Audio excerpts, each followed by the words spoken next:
Hello everyone, today I'm going to show you how to install free plugin on SiteGround. So before you creating an account, you will have to purchase the plan, and if you want to buy to premium or subscription of SiteGround, please go through the link in description.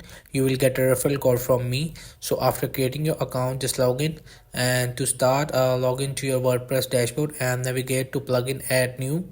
So just tap on it, and after this is the page where you can easily browse through the WordPress plugin directory and download plugin in WordPress. With a single click on the top right corner, you can search for a plugin by keywords.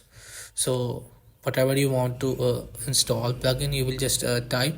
Example, I will just tap on a SiteGround optimizer. So after you chosen a plugin, click on its install now button. Your website will automatically download and install it easily.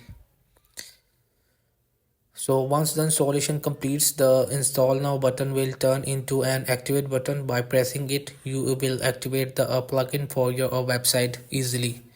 So hope this video help you. Please don't forget to like and subscribe and get notified for more videos.